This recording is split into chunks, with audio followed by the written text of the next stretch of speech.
इन सी int ARR, जिसके अंदर में हमने कितने एलिमेंट्स रखे हैं? 3। आई होप एरे के बारे में इतना तो आप लोगों को पता होगा, अगर नहीं भी पता है तो मैं बता देती हूँ। यहाँ पे हमने इंटीजर टाइप का एक एरे बनाया है जिसमें हम 3 एलिमेंट जो है वो स्टोर करवाने वाले हैं। साथ के साथ में हमने एलिमेंट्स भी असाइन किए हुए, कौन कौन से? 1, 2 एंड 3। ठीक है, तो ये हमारे पास एक पॉइंटर वेरिएबल है p नाम से, जिसको हमने असाइन किया है ARR।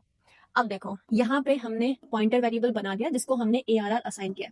तो अगर मैं यहाँ पे पूछूं कि p का वैल्यू क्या रहेगा, वेरिएबल बनाया, ये हमारे पास बन गया p नाम से पॉइंटर वेरिएबल। अब हमने इसको ARR असाइन किया है, तो इस p के अंदर में क्या जाके स्टोर होगा? तो देखो यहाँ पे हमने लिखा है ARR। अब ARR या फिर हम कि जो हमारे पास एरे होता है वो अपने आप में क्या होल्ड करके रखता है? 0th इंडेक्स पोजीशन वाले एलिमेंट का एड्रेस, यानी कि ARR का वैल्यू क्या है? 100 है। 0th इंडेक्स पोजीशन वाले एलिमेंट का एड्रेस, ठीक है, तो ARR क्या है? 100 है, फर्स्ट एलिमेंट का एड्रेस है। तो यहाँ पे p को क्या असाइन किया जाएगा? 100 असाइन किया जाएगा। ठीक है, इतना हमने देख लिया। अब आगे क्वेश्चन की तरफ बढ़ते हैं। अब ये कह रहा है p का फर्स्ट इंडेक्स पोजीशन, यहाँ पे देखो हमने लिखा है p और ब्रैकेट के अंदर में हमने लिखा है 1, p ब्रैकेट में 1।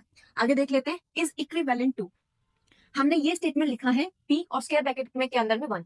अब स्क्वायर ब्रैकेट्स तो हम एरे के साथ में यूज करते हैं, बट यहाँ पे हमने स्क्वायर ब्रैकेट पुट कर दिया पॉइंटर वेरिएबल के साथ में। अब क्या ये सही है या गलत है? देखो, हमने जब एरे पढ़ा था, अगर आपने मेरे लेक्चर अटेंड किए हो पहले एरे या पॉइंटर वाले, तो आपको पता होगा कि जो एरे है, एरे के साथ में हम इंडेक्स पोजीशंस जब यूज करते हैं तो वो इंटरनली किस तरीके से काम करते हैं, या फिर जब हम किसी भी पॉइंटर वेरिएबल के साथ में इस तरीके से स्क्वायर ब्रैकेट पुट करते हैं, तो हम पॉइंटर के साथ में भी स्क्वायर ब्रैकेट्स को यूज कर सकते हैं। इंटरनली ये क्या ऑपरेशन परफॉर्म कर रहा होता है? स्क्वायर ब्रैकेट का मतलब है ये जो p लिखा हुआ है इसके साथ में हम 1 को ऐड कर रहे होते हैं, राइट। अगर हम इसको ओपन करके देखें, p के साथ में हमें 1 ऐड करना है, p का जो भी वैल्यू है उसमें 1 ऐड करना है। ऐड करने के बाद में हमें इसको डीरेफरेंस करना है। जब हम यही सेम स्टेटमेंट किसी एरे के साथ में लिखते हैं कि मैंने लिखा ARR फर्स्ट इंडेक्स सॉल्यूशन, तो यहाँ पे भी इंटरनली यही ऑपरेशन परफॉर्म हो रहा होता है कि एरे जो है उसमें 1 ऐड करो और उसको डीरेफरेंस करो।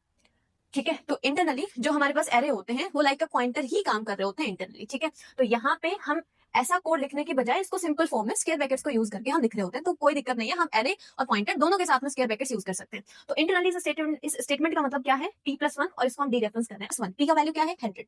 अब 100 के साथ में हम ऐड कर रहे हैं 1। अब मुझे बताओ, जब हम किसी भी पॉइंटर के साथ में 1 ऐड करते हैं, p का वैल्यू है 100 + 1, जब हम किसी पॉइंटर के साथ में 1 ऐड करते हैं तो क्या इसका रिजल्ट 101 आएगा या 104 आएगा? हमेशा जिस टाइप का पॉइंटर वेरिएबल है आप इसके साथ जितना ऐड करोगे ये उतना ही नंबर इंटरनली ऐड कर रहा होगा। जैसे पॉइंटर वेरिएबल है, पॉइंटर वेरिएबल किस टाइप का है? इंटीजर टाइप का है। तो जब आप इसके साथ 1 ऐड कर रहे हो तो ये इंटरनली 4 ऐड कर रहा होगा, एक बार में 4 ऐड कर रहा होगा, राइट। क्यों? क्योंकि इसका साइज क्या है? इंटीजर का 4। अगर यहाँ पे कैरेक्टर होता तो 1 ऐड कर रहा होता, अगर यहाँ पे डबल टाइप होता ये पॉइंटर वेरिएबल तो एक साथ 8 वैल्यू ऐड कर रहा होता, 8 वैल्यूज ऐड कर रहा होता, राइट। बट अभी के लिए यहाँ पे हमारे पास रिजल्ट क्या रहेगा? 104। ठीक है, अब हम इसको लास्ट में डीरेफरेंस कर रहे हैं। डीरेफरेंस का मतलब हमारे पास एड्रेस आ गया, इस एड्रेस पे जाओ, इस मेमोरी लोकेशन पे जाओ, यहाँ पे जो भी वैल्यू पड़ा हुआ है वो